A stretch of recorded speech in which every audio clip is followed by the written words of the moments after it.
हम एक रेस्टोरेंट में आ बैठे। बर्ड का मूड ऑफ हो गया था। मैंने तो खैर उससे मजाक किया था, लेकिन तहजीब बड़ी संजीदगी से उसे तंग करने पर उतर आई थी। इस तरह शायद वो अपनी झुंझलाहट उतार रही थी जो उसे बर्ड के गुज़श्ता रोज वाले रवैये से हुई थी। रेस्टोरेंट में खाने के दौरान मैंने गुफ्तगू का आगाज किया। कहा, कागजात हर तरह से मुकम्मल है ना बर्ड? बर्ड ने बेरुखी से जवाब दिया, हाँ। बर्ड कभी कच्चे काम नहीं करता। मैंने अगला सवाल किया, हम पेरिस से कब तक रवाना हो सकेंगे? वो बोला, आज शाम को डनकर्क से एक स्टीमर रवाना होगा, हम उससे रवाना हो सकेंगे। मैंने इसका इंतजाम भी कर लिया है। मैंने कहा, तुमने देखा तहजीब, मैंने तुमसे कहा था ना, बर्ड हमारी तवक्को से भी पहले सारे काम मुकम्मल कर लेगा। तहजीब ने कहा, मुझे तो हैरत इस बात पर हो रही है कि बर्ड ने इतनी जल्दी ये काम कैसे कर लिया। उसे भी अंदाजा हो गया था कि उसके मजाक से बर्ड बहुत ज्यादा दिल गिरफ्तार हो गया है। वो बोली, क्या तुम हमें तफसीलात नहीं बताओगे? बर्ड ने नीम दिली के साथ कहा, कोई खास बात नहीं है। ये इजाजतनामे मामूली सी रकम के एवज मिल जाते हैं। बहुत से लोग इस रास्ते से तफरीहन भी लंदन का सफर करते हैं, लिहाजा यहाँ ऐसी एजेंसियां कायम हैं जो मामूली रकम के एवज ऐसे इजाजतनामे बनवा देती हैं। क्योंकि हम लोग हंगामी हालात से गुजर रहे हैं और हमारे पास कागजात भी नहीं हैं, इसलिए मैंने एक एजेंट को मुंह मांगी रकम देकर उससे 4 इजाजतनामे हासिल कर लिए। इसके साथ साथ मैंने आज शाम रवाना होने वाले स्टीमर के टिकट भी हासिल कर लिए ताकि हम जल्द अज जल्द यहाँ से निकल सकें। मैंने तारीफी अंदाज में कहा, तुम वाकई कमाल के आदमी हो बर्ड, तुम्हारे अलावा कोई और ये काम इतनी जल्दी नहीं कर सकता था। बर्ड ने मुझे मशकूक नजरों से देखा। बोला, थोड़ी देर पहले तो तुम कुछ और कह रहे थे चीफ। मैंने कहा, अरे वो तो मैं मजाक कर रहा था। बर्ड खुशी से फूल गया। वो तरंग में आकर बोला, मेरी एक महबूबा ने भी एक बार मुझसे इसी किस्म का मजाक किया था। बर्ड के साथ मुसीबत यह है कि वो मजाक और हकीकत में तमीज नहीं कर सकता। जाहिर को बेख्तियार हंसी आ गई और बर्ड उसे घूरने लगा। बोला, तुम क्यों हंस रहे हो? जाहिर बोला, कुछ नहीं मिस्टर बर्ड, दरअसल मुझे ये सोचकर हंसी आ गई थी कि आप पर उस मजाक से क्या गुजरी होगी। बर्ड ने सर्द आह भरकर कहा। बर्ड की कोई महबूबा मजाक में भी उसकी बुराई कर दे तो बर्ड उदास हो जाता है। ऐसे शख्स की जिंदगी का क्या फायदा जिसकी महबूबा उसकी बुराई करती हो। जाहिर ने हंसी जब्त करते हुए कहा, मालूम नहीं मिस्टर बर्ड, दरअसल मुझे महबूबाओं का कोई तजुर्बा नहीं है। बर्ड चौंक पड़ा। बोला, क्या मतलब? क्या तुम्हारी कोई महबूबा नहीं है? जाहिर ने कहा, नहीं मिस्टर बर्ड, बदकिस्मती से कोई भी नहीं है। बर्ड ने सर हिलाया। बोला, मुझे बहुत अफसोस हुआ मिस्टर जाहिर, तुम इस दुनिया की सबसे ज्यादा काबिल रहम हस्ती हो। खैर कोई बात नहीं, जरा फ्रांस से निकल लेने दो, फिर तुम्हारी जिंदगी की इस सबसे बड़ी कमी को भी पूरा कर दूंगा। जाहिर ने मुतहजराना अंदाज में कहा, आप मिस्टर बर्ड, वाकई आप बाकमाल आदमी हैं। मुझे मालूम नहीं था कि आप में महबूबा बनने की सलाहियत भी है।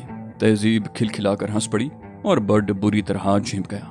बोला, मेरा ये मतलब नहीं था, दरअसल मुझ पर महबूबाएं बरसती हैं, उनमें से किसी को तुम्हारी तरफ डायरेक्ट कर दूंगा। जाहिर ने मुतासिफाना अंदाज में सर हिलाया। बोला, नहीं मिस्टर बर्ड, सेकंड हैंड महबूबा का भला मैं क्या करूंगा? बर्ड ने बड़े खुलूस से कहा, अच्छा तो फिर बर्ड तुम्हारे लिए कोई नई नवेली महबूबा तलाश करेगा।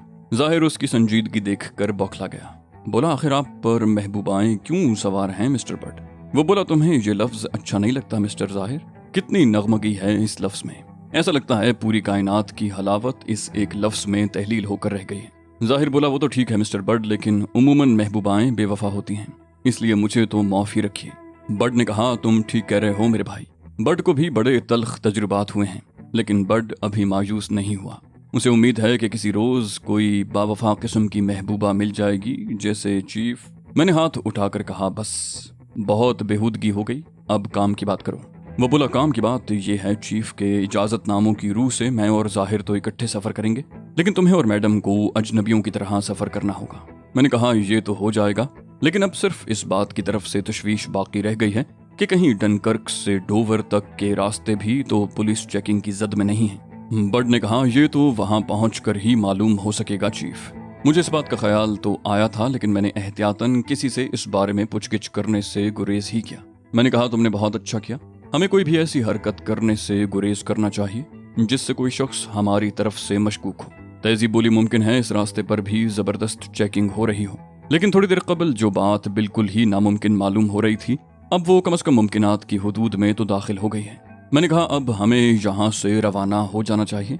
हम लोग यहाँ से अलग अलग रवाना होंगे, पहले बर्ड और जाहिर, उसके बाद तहजीब और सबसे आखिर में मैं निकलूंगा। हम सबको बंदरगाह तक पहुँचना है। हम अलग अलग होंगे, लेकिन एक दूसरे पर नजर रखेंगे ताकि किसी मुसीबत में पड़ने की सूरत में दूसरे लोगों की मदद कर सकें। स्टीमर की रवानगी के बाद हम बेफिक्र हो जाएंगे। लेकिन डोवर की बंदरगाह पर एक दूसरे से मिल जाएंगे।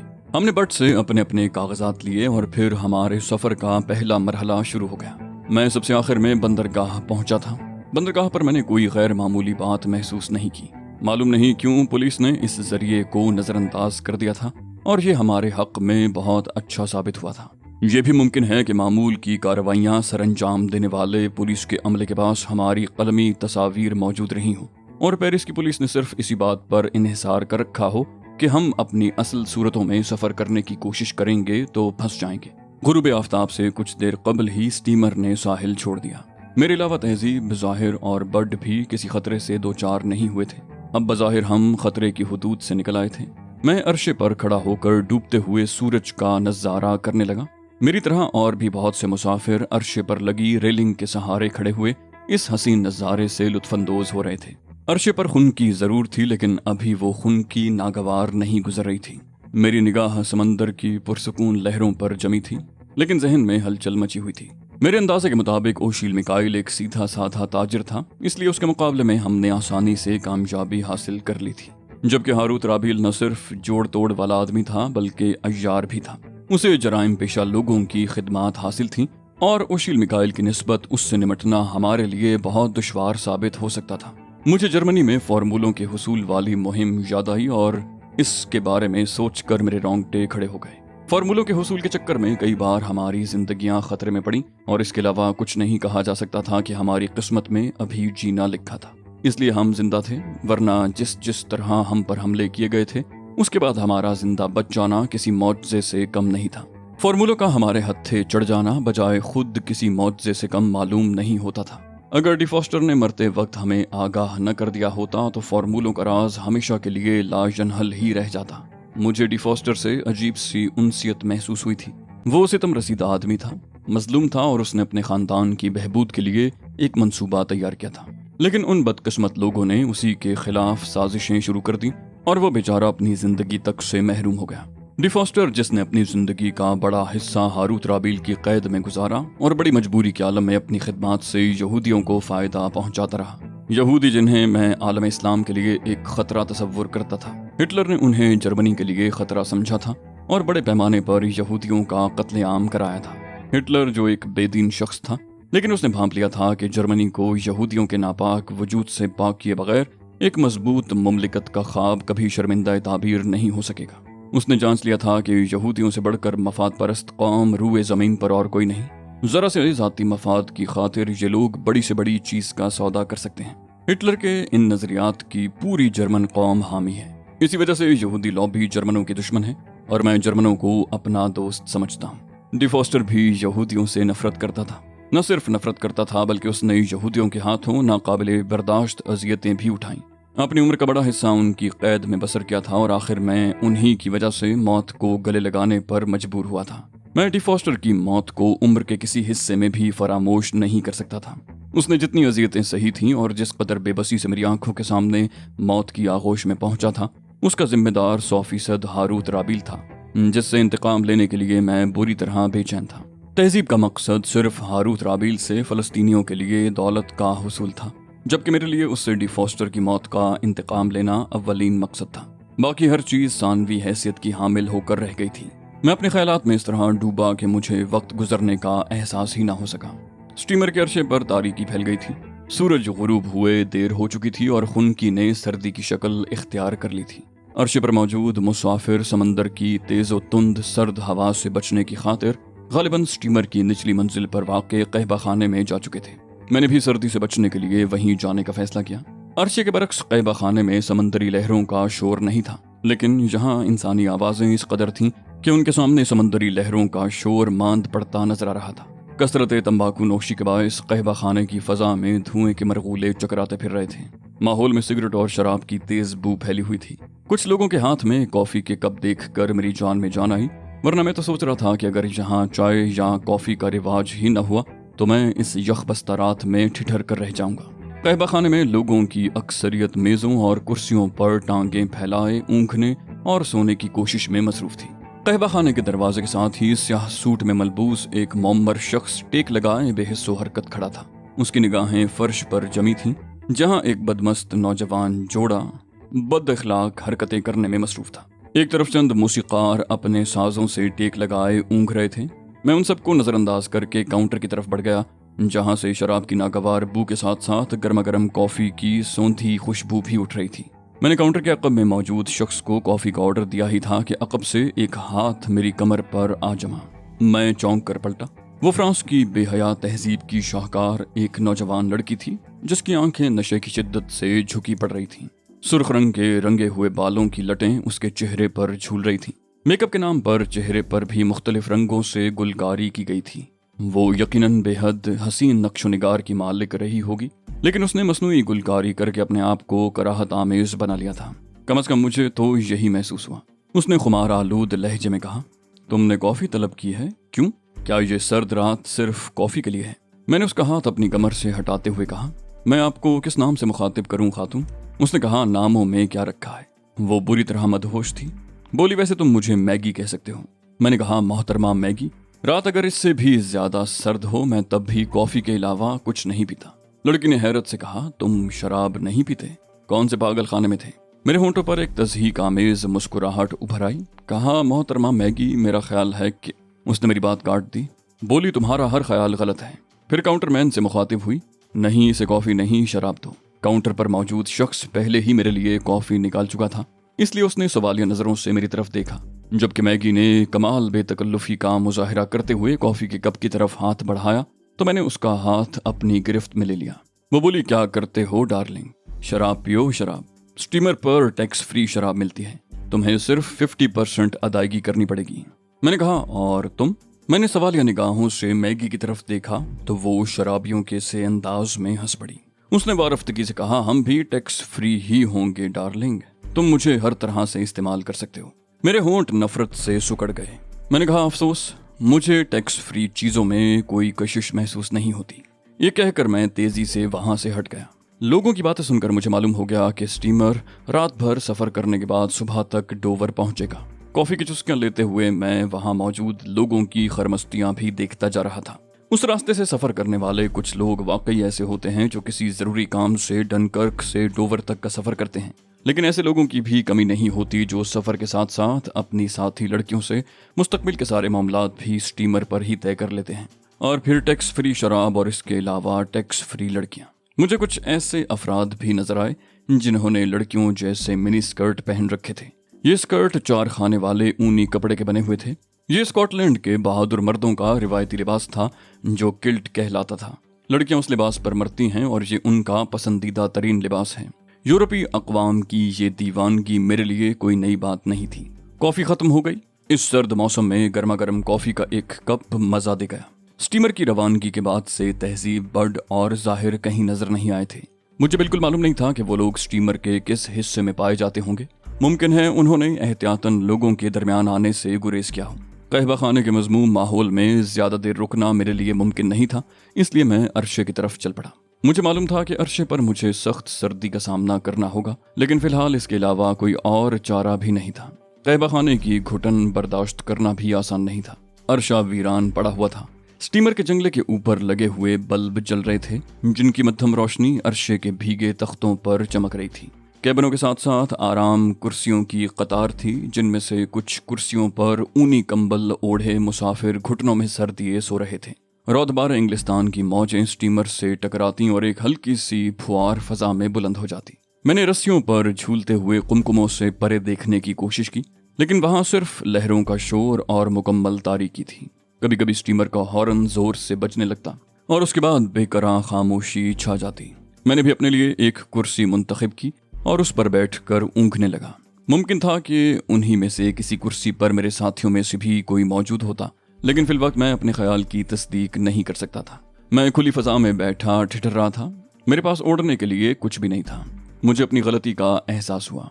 पेरिस से कम एक कंबल ही खरीद लेना चाहिए था। ये क़यामत ख़ेज़ रात तो सुकून से बसर हो जाती, लेकिन अब गलती हो ही गई थी तो उसे निभाना ही था। वक्त बहुत सुस्त रफ्तारी से गुजर रहा था। सर्दी लहजा बलहजा बढ़ती जा रही थी। मुझसे कुछ फासले पर एक कुर्सी पर पड़ी हुई गठरी में कभी कभी कुलबुलाहट पैदा हो जाती और मैं दुस्दीदा निगाहों से उसे देखने लगता कि शायद इस तरह सर्दी का असर जायल हो जाए। थोड़ी देर बाद गठरी में जरा जोरदार कुलबुलाहट पैदा हुई और गठरी में पोशीदा शख्सियत आया हो गई। मध्यम रोशनी में नजर आने वाले खद्दोखाल बहुत हसीन थे।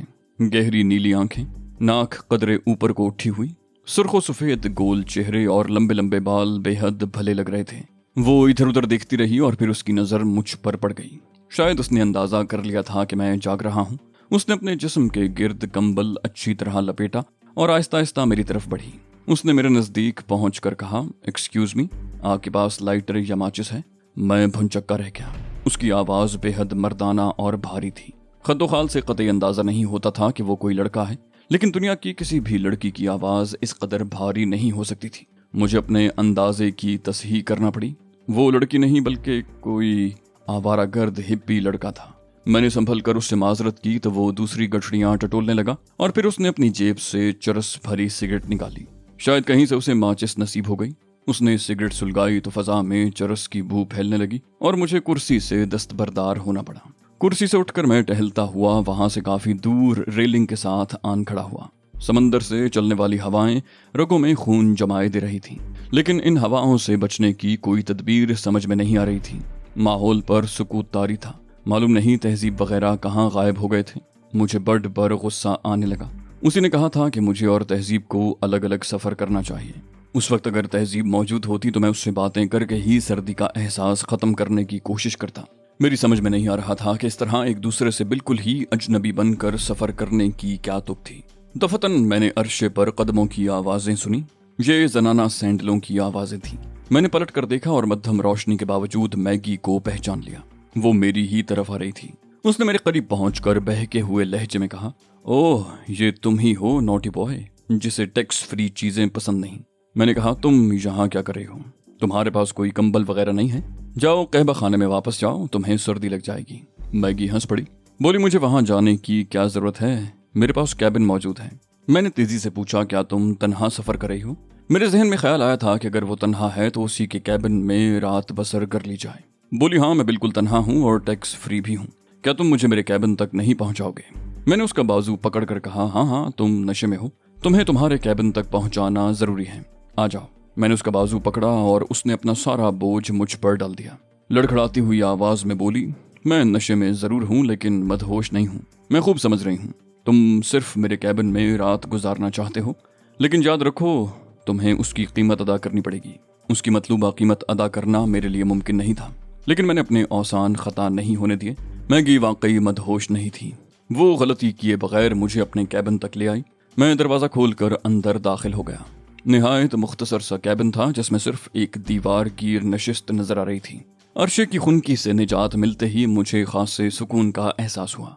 दीवार गिर नशिस्त के बाद कैबिन में सिर्फ इतनी जगह थी कि एक आदमी फर्श पर लेट सकता था, और मौजूदा हालात में इतनी जगह मेरे लिए बहुत काफी थी। लेकिन इसके लिए मुझे पहले मैगी से निमटना होगा। उसने दीवार गिर नशिस्त पर ढेर होते हुए कहा, तुम भी यहीं आ जाओ ना डार्लिंग। मैंने उसे जान छुड़ाने की शरीफाना कोशिश की। कहा, वहां इतनी जगह नहीं है कि 2 आदमी लेट सके। मैगी ने उठने की कोशिश करते हुए कहा, तो फिर मुझको खुद तुम्हारे पास आना पड़ेगा। मैं मुस्कुराया, कहा, मैं तो मजाक कर रहा था, तुम्हें जहमत करने की जरूरत नहीं है। मैगी के होंठों पर एक फातिहाना मुस्कुराहट उभरी। बोली, मैं हर हाल में अपनी पसंदीदा चीज हासिल करने की आदी हूँ। मैं कोई जवाब दिए बगैर दीवार गिर नशिस्त की तरफ बढ़ा। नशिस्त पर 2 अफराद की गुंजाइश नहीं थी, लेकिन मैगी ने खिसक कर मेरे लिए जगह बनाई। मैं सीट के गोशे पर टिक गया और मैगी ने बेताबाना अंदाज में मेरा हाथ पकड़ लिया।